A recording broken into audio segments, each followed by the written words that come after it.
こんにちは、テリーです。こんばんは、ゆっくりです。ご視聴ありがとうございます。ありがとね。さて、前回に引き続きお楽しみタイムです。塔から落下死するのがお楽しみタイムじゃなかったの？なぜそんな果てしない誤解を。さて風車型ブランチマイニングは18週目に突入しました。で、誤算で手持ちの原木では松明が不足することがわかってますので、適当なところで拠点に一旦帰ることにしました。帰ると決めれば先々のインベントリ圧迫を気にすることないので、石炭集めを解禁しました。さて、いつものように見つけた金鉱脈を採掘していたところです。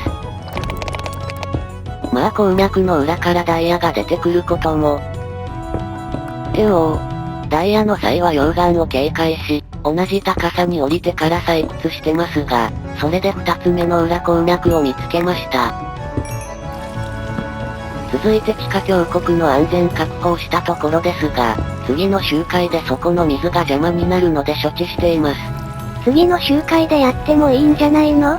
こういうのは安全なところから落ち着いてやりたいんですよ。うわぁ。ほらこういうこともあるんです。まあノックバックでバビューン取って、そっち？ほんと焦った。これは見事な知的プレイね。ちょっと AI が賢すぎで怖いです。それから20秒弱進んだところで真正面から赤いものが飛び出しました。エンチャントついてるので全くビビりません。へえそうなの。さて18周目終了です。石炭は次の周回で目標数達成しそうです。ちなみに予定は27周ですが、前回までの鉱石採掘ペースで試算してみたら、どうも26周目で終わりそうです。運が良くないと27周まで届きません。エンダーチェストとインベントリを少し整理しました。まだ空きが結構あるわね。今のところは、まだ丸石などを頻繁に捨てなくて済んでます。5分ほど掘ったらこんな感じです。岩の3種類は場所が変わると分かりづらいので半分、丸石は2スタック残し、あとはどんどんポイ捨てです。自然に厳しいわね。いやー、まあ人体に無害のようなのでいいのですけど。石炭が目標数を超えました。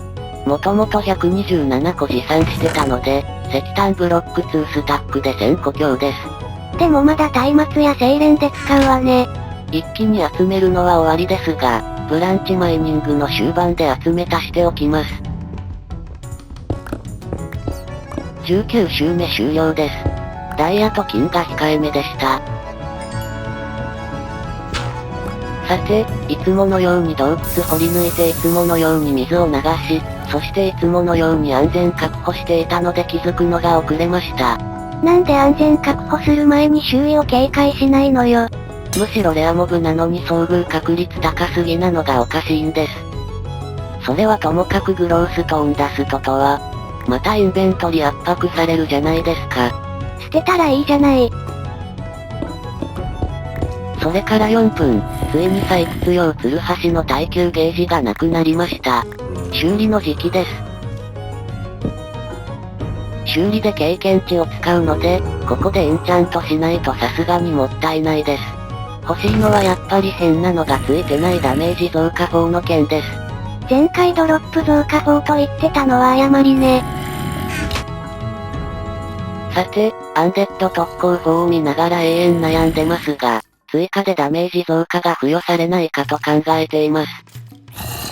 でドロップ増加3の予備が手に入りました。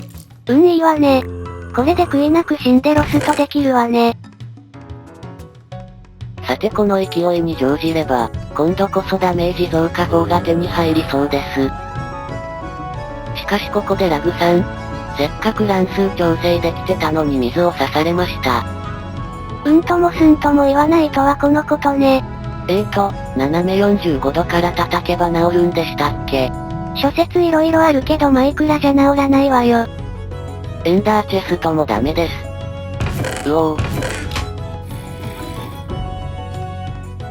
結局物悲しく虫特攻が追加されました。さて、採掘用ツルハシの修理はコスト3で激安です。次の修理は従来通りの仕様ならコスト5になるはずです。そして20周終了しましたが、ダイヤが金の2倍を超えてしまって少し心配してます。生成コードや鉱脈内の鉱石数、幸運3効果のいずれを考えても、2倍は超えにくいはずなんです。単に運の偏りならいいのですが、元気な雲の声が少しだけ恨めしいです。素で掘りしてた頃に出てきて欲しかった。それはともかく原木は残り7個。ここらで拠点に戻ります。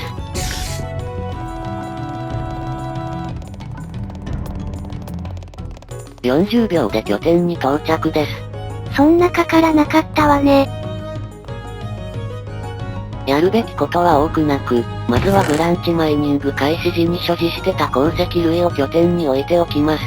これでインベントリとエンダーチェストの合計が開始後に集めた鉱石数となりました。いちいち計算するのだるくなってたのね。そういえばドロップ増加3の予備が手に入ってるので、ダメージ増加4付きの剣はもう使ってもいいですよね。あら、ノックバッカーを極めればいいのに。モブの遠距離攻撃を避けれるようにならないと使いこなせません。エンダーチェストもガラガラになりました。気分いいです。これなら余裕で最後まで持つでしょう。さて、ぼちぼち最前線に復帰します。さて最前線です。精錬が終わってたので処理してたら、また雲の声です。ここさっきと同じ場所よね。ひょっとして今度こそスポナー？雲はそこそこレアなので可能性結構高いです。一周してまだ声がしてたら掘ってみます。20分ほどで21周目が終わりました。ダイヤも金も伸びが著しいです。で、精錬を仕掛けていたところで、来ました。雲です。ほぼスポナー確定ね。ところでさっきから廃校という言葉を口にしないのはなんで？今の場所が22周目の北西の頂点ですから、地下の簡易地図上の場所では、南北通路2本目の割と近くなんです。果たしてこんなところに廃校が存在してたとかあり得るのでしょうか？いや、ないです。というわけで22周目が私を待ってるので確認はまた今度です。何先送りしてるのよ。いやー今はブランチマイニングに集中してるし雲の声なんて全く聞こえないんですよ。やかましいくらい騒がしいわよ。ノックバッカーを卒業したのでモブと戦いやすくなりました。お、じゃがいもです。相変わらず人参出ないわね。そういえばこのバージョンで、ドロップ増加のレベルに応じたレアアイテムのドロップ率が 0.5% 増えたそうです。ドロップ増加3なら昔は 4%、今は 5.5% だそうで、ウィザースケルトンの頭集めが楽しみです。その2分後です。この時倒したエンダーマンからエンダーパールを4つゲットしました。ドロップ増加3を恐るべし。さて22周終了です。鉄は次の周回で収集完了。ダイヤと金は残り 20% ほどです。で、ようやく覚悟を決めました。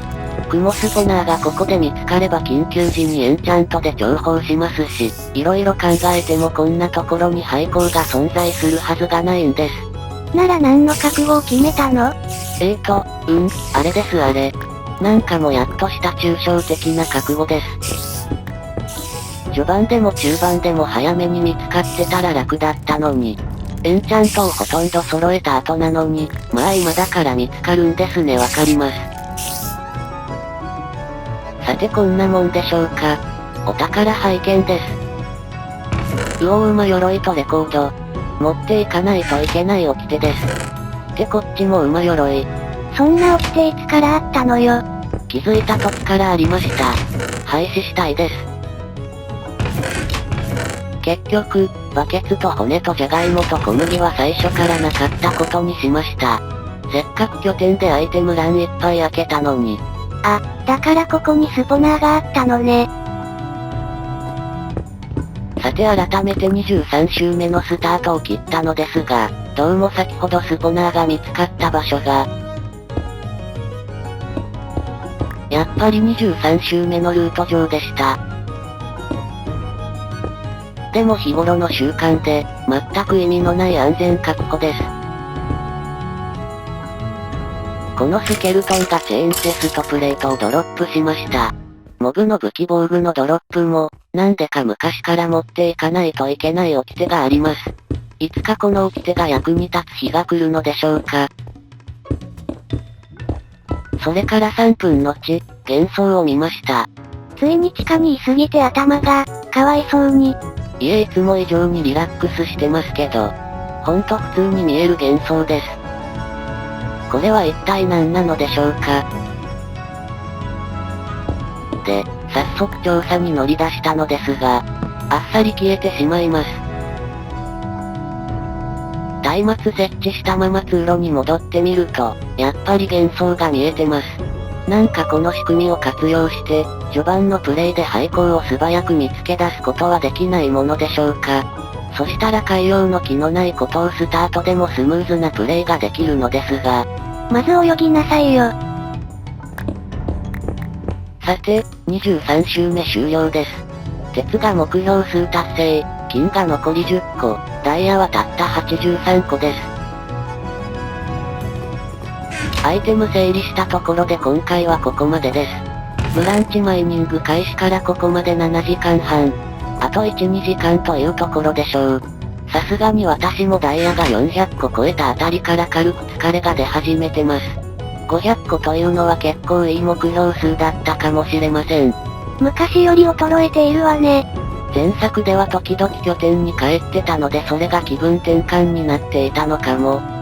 さて次回ですが、ブランチマイニングが終わった後にネザー進出する予定です。久々に実績や新ブロック入手が進みそうです。順調に進んでほしいところね。それではまたね。バイバイ。